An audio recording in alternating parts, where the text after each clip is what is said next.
sirens, the big All sirens. right. Hello, Gabby Bernstein. Honored to have a conversation with you. I've been following you and doing your courses for years. I don't know if you know that, but I think the first book I read of yours was "The Universe Has Your Back." Yeah, that's a good place to start. I know how. So, okay, first of all, very excited to have Gabby on here. As you know, this is a mental health podcast, and Gabby has so many amazing conversations surrounding mental health, and that's how she has gotten into spirituality. And I am excited. I've been diving into your new book, Happy Days, The Guided Path from Trauma to Profound Freedom and Inner Peace. I mean, who doesn't need to read this right now? That's how I feel. I feel the same. I think everybody needs to read that right now. I really do. Yeah. So, did you write this book during the past 2 years? I in COVID? did. I sold it in the beginning of March 2020 and wrote it in 2020. Wow. Edited it in 2021. That had to be a lot. I mean, I could barely get out of bed of parts of time of 2020. For you to write a book, and I've been writing my own memoir for 5 years. It's a tough place to go continuously and to get such heavy work done and talking about trauma and everything like that.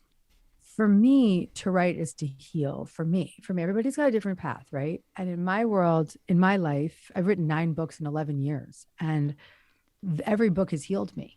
Yeah. And I know that if it is soothing and healing to me, then it's going to serve the reader. I know that. I just know that. Yeah, I agree with that. I did start writing my book too, just as a healing and as a journal almost. But I love your story, and I kind of want to go back there because you have, number one, I want to go back to your childhood because I feel I have some questions about that because you speak about trauma and healing, and I know were you were raised in a home that was very homeopathic and spiritual, and you began meditation at a very young age. And then you went into more of a darker phase and addiction. And is there some way that you can explain like what led you to that? Well, I couldn't actually explain it until I was 36. Yeah. So I did grow up with an introduction to spirituality. My mother was a meditator.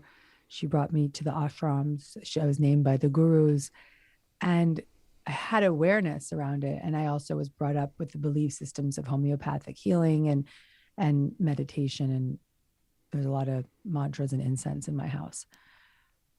And that was a nice spiritual imprint that was planted. And it was helpful to me when I was in crisis, when I got older. But I was really depressed in high school and in college. I was doing a lot of running from that by controlling every area of my life and lived with so much anxiety. And then in my early 20s, I became the president of my own company. And I started a company that I represented nightclubs and restaurants. And I really got hooked into that scene, the party scene. Oh, I know that scene. You know that scene, baby. I was in Hollywood for 20 years. Yeah. Yeah. And for me, you look like you're 20. So, okay, something's working here. Okay. So I was really hooked on the drugs and alcohol. I got really hooked on cocaine. And by the grace of God, I was able to get clean and sober at 25 with genuine spiritual intervention, I believe. And in my sober recovery, I started to pick up those spiritual beliefs that I had as a child and very quickly began to publicly speak about them and write about them. And the spiritual practices were the first line of response to my own recovery. But I still didn't know why I was a drug addict. I didn't know why I was a workaholic. I didn't know why I was so codependent until I was 36 years old. And it was in 2016. And I started, at the time, was really cracking into something, but I didn't know what it was. And I was having extreme panic attacks and meltdowns. And within a few months of that, I had a dream. In the dream, I remembered being sexually abused as a child. Mm-hmm. Mm-hmm. And in that moment, it was the most terrifying moment of my life, but it was also relieving in a way, because now I could sit there and say, oh, that's why I was a drug addict. That's why I was an alcoholic. That's why. So you didn't have those actual memories, but they came back to you in a dream. And then did you go through therapy to try to draw that out and find out what really happened?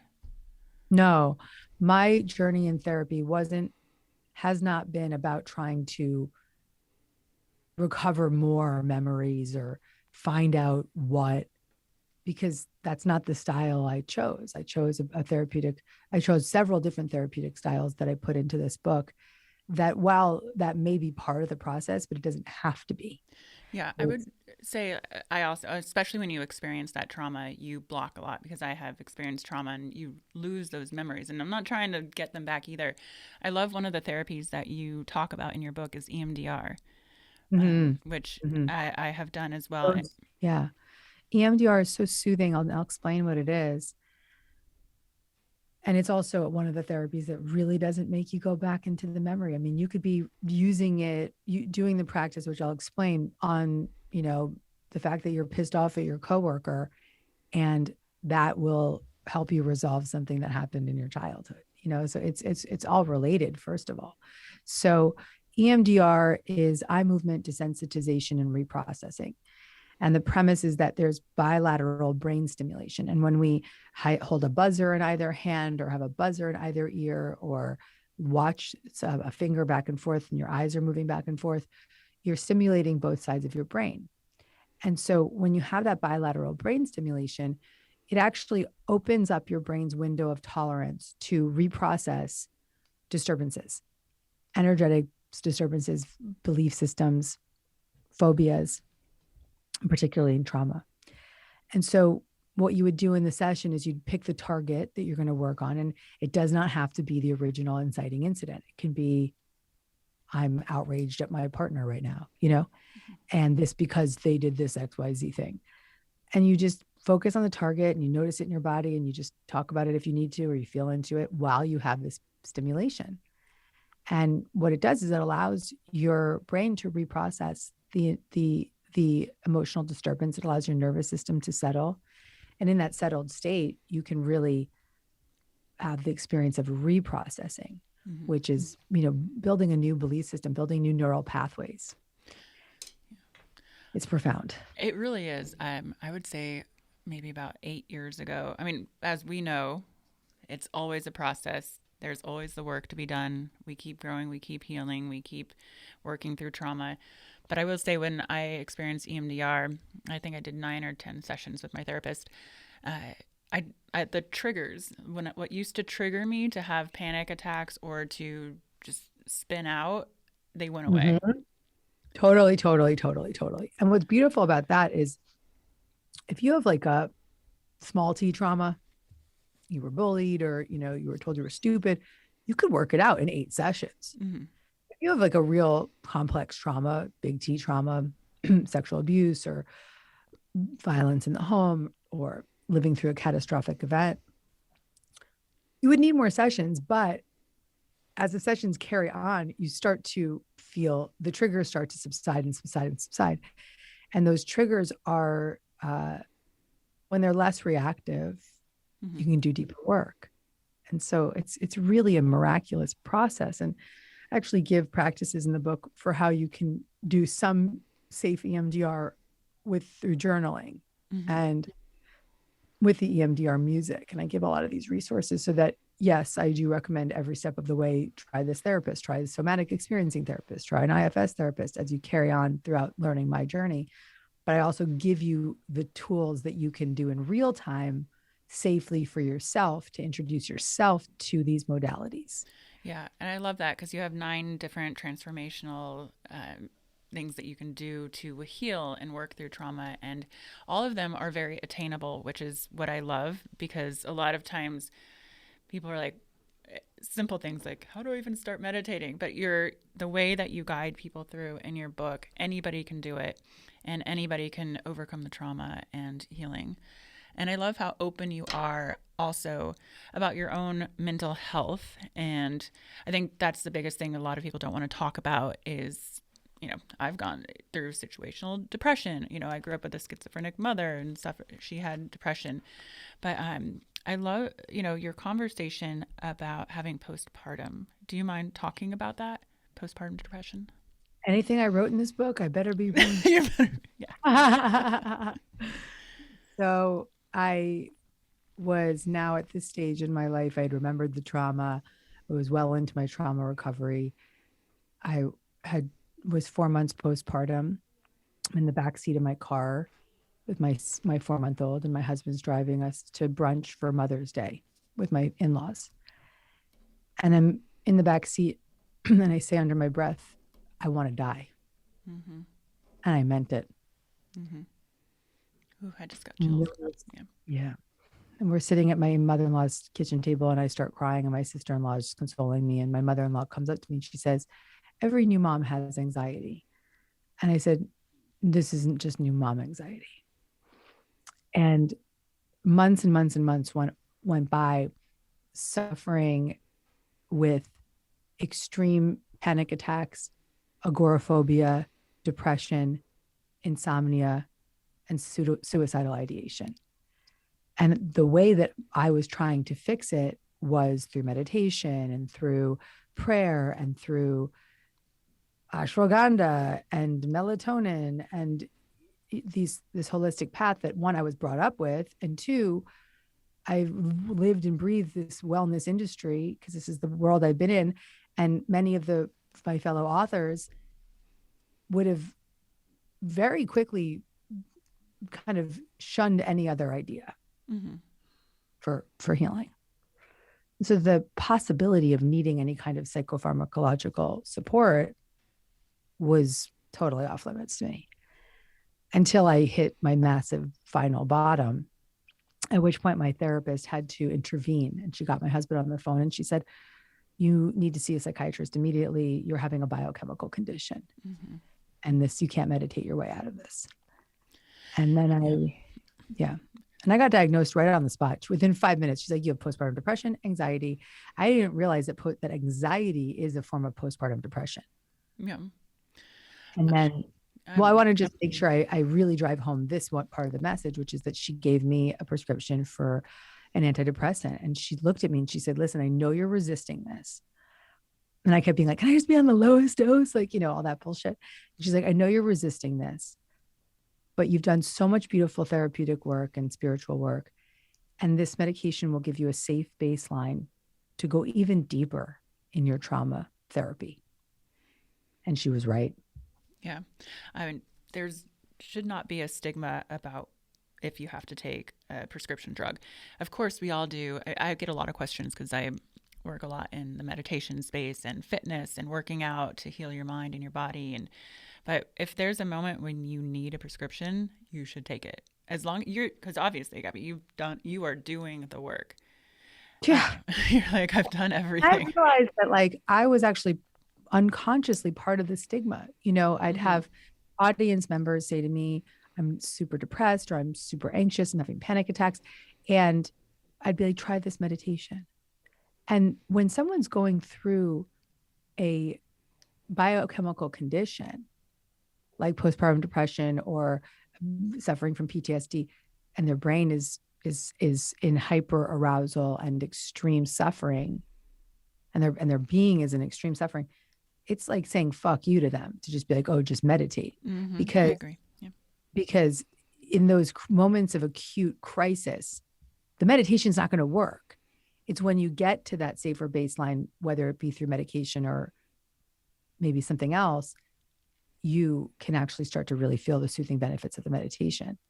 But to be very clear, I didn't just take the pill and just numb out. I went real deep, 3 therapy sessions a week. I used the tool. I used the medication as a tool to go really, really, really deep and to retrieve the little girl who was abused and bring her back to safety. So are you still on the medication? I am. Yeah. Yeah. I was pregnant. Yes.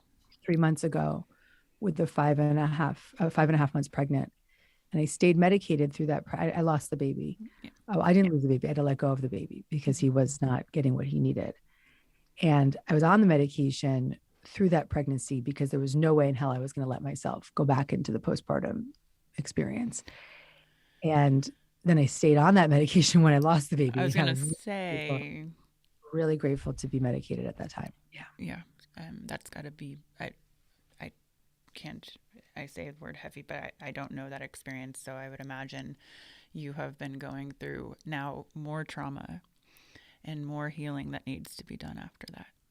I'm understanding grief in a new way, Mm-hmm. but I'm not going through more trauma because, yes, it was a very traumatic event. And I think there's definitely EMDR work to be done around memories and experiences from that, being in the hospital, all of it. I was able to be in a place of real faith and resilience because of everything I've done, because Yeah. of all the tremendous healing that my nervous system has experienced. And so now, because of all the hard work, I just respond differently Yeah. to crisis. Do you have any advice? Because I actually get a lot of messages from mostly women on how to handle grief. I mean, obviously the tips in your book, Mm, but mhm. specifically grief. And I have a lot of friends and just everyone during this past 2 years losing Yeah, a lot of I loved can, ones. for the first time, listen, I think there's two types of grief. There's grief from loss of someone or something. And there's also grief that is often at the final frontier of our trauma recovery, or at the, towards when we start to really heal, we have grief over the loss of our innocence. And that's really what I write about at the end of the book. But as it relates to grief over a loss of a loved one or a loss of a baby or a loss of a pregnancy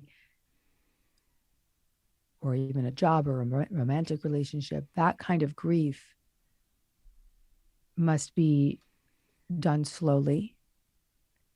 You can titrate into it and then check out if you need to. I noticed right away in my early days following that loss that I was totally checked out. And because of my trauma recovery work and my training in internal family systems therapy, which allows us to look at the parts of ourselves that want to protect us, instead of letting that protector, that part of me that dissociates, which is a form of protection, instead of letting it, take over and just like make me check out and get back into like workaholism or something, I was able to witness it and say, thank you. And say, thank you for doing your job. I need you right now. And when I'm ready to let you relax, I'll let you know. Right. But I needed that dissociation so that I could be in it, in the feeling for a moment or an hour, and then go back out of it.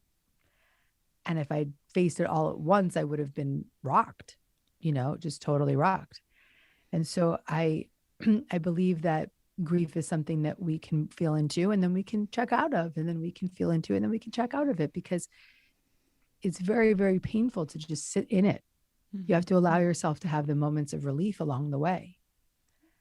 And sometimes those moments of relief may just be watching a show or just checked out or doing something that maybe you otherwise wouldn't do, but you just need to do it in that moment to feel like you can get through.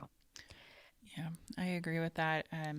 For someone who has experienced grief and is in that grief, sometimes there can be a guilt for being in that grief and because those around you maybe don't know those emotions, those highs and those lows, and those moments where you do just need to go sit in front of the TV.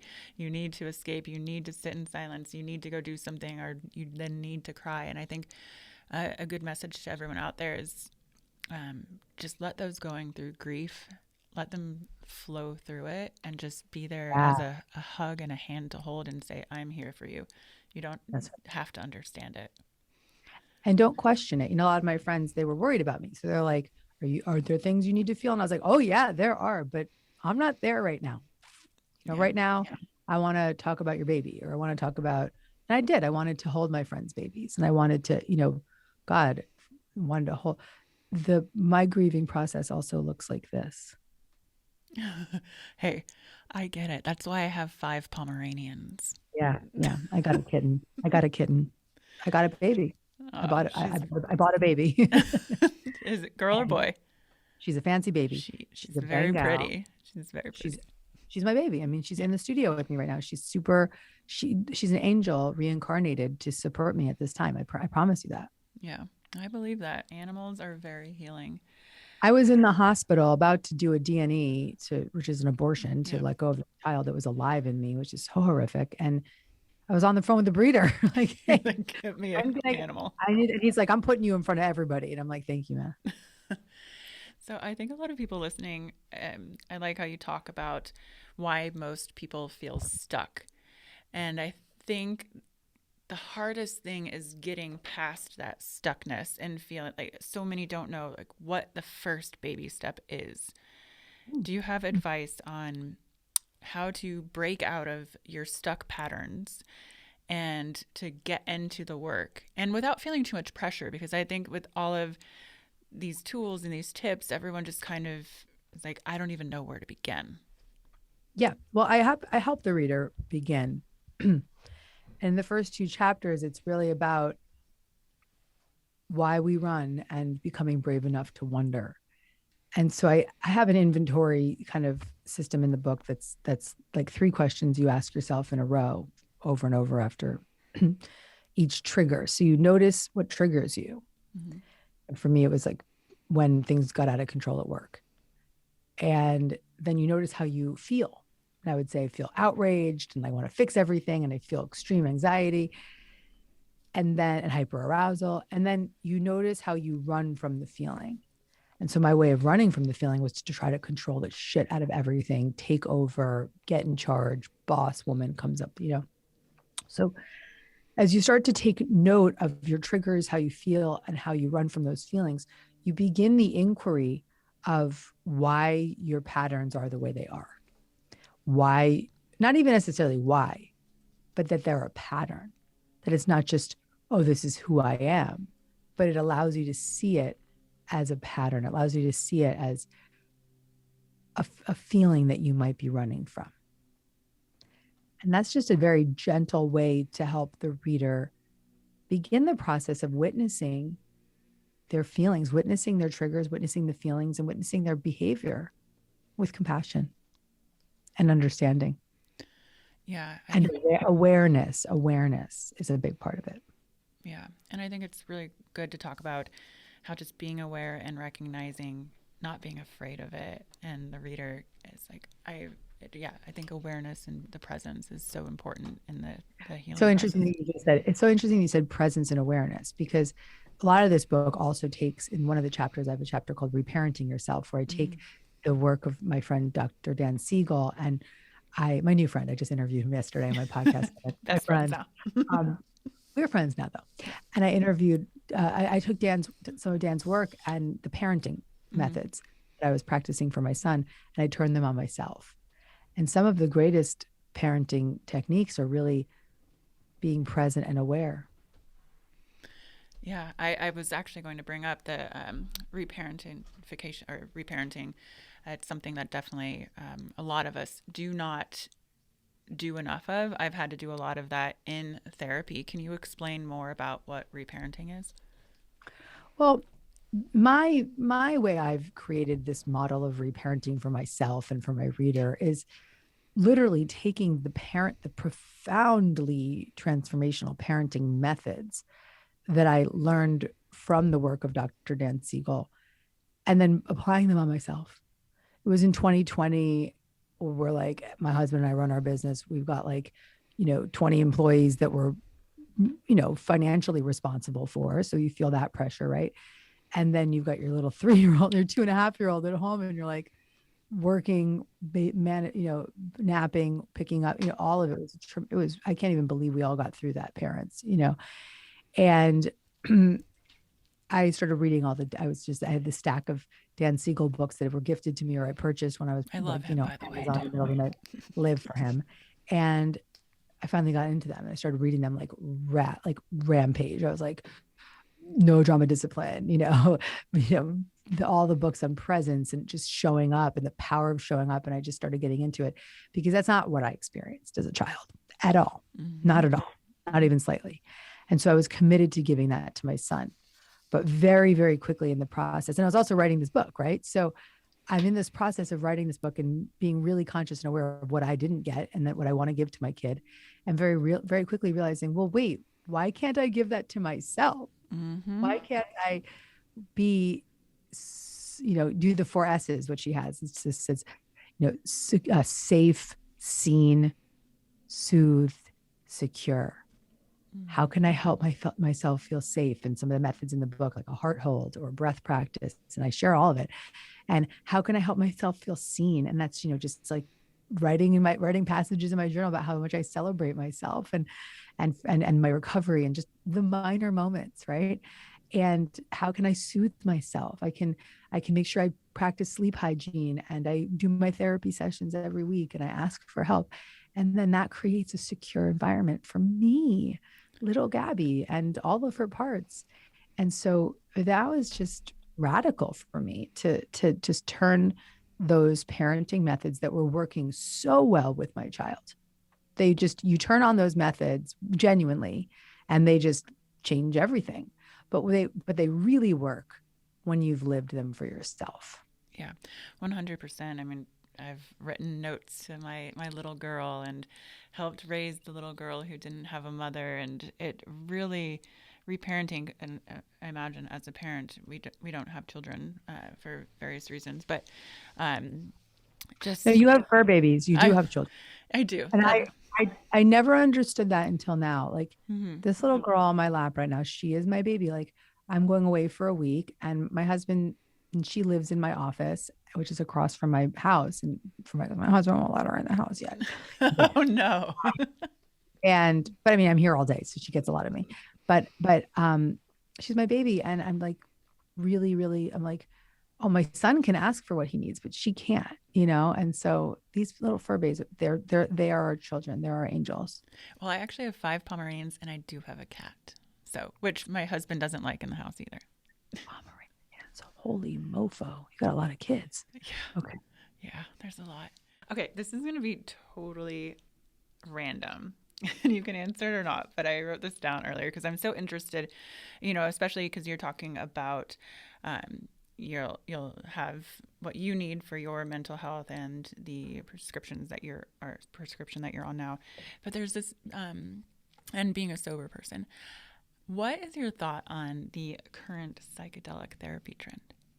If you'd asked me several years ago, I would have been kind of shaming, and I would have been like, I'm sober and like, I don't believe in that. And now I'm like doing more research and really talking to my therapist about it. And I'm very intrigued. What I, but I want to really go on the record saying that I think there's a lot of ways that these new modalities are being used without the right care and consciousness.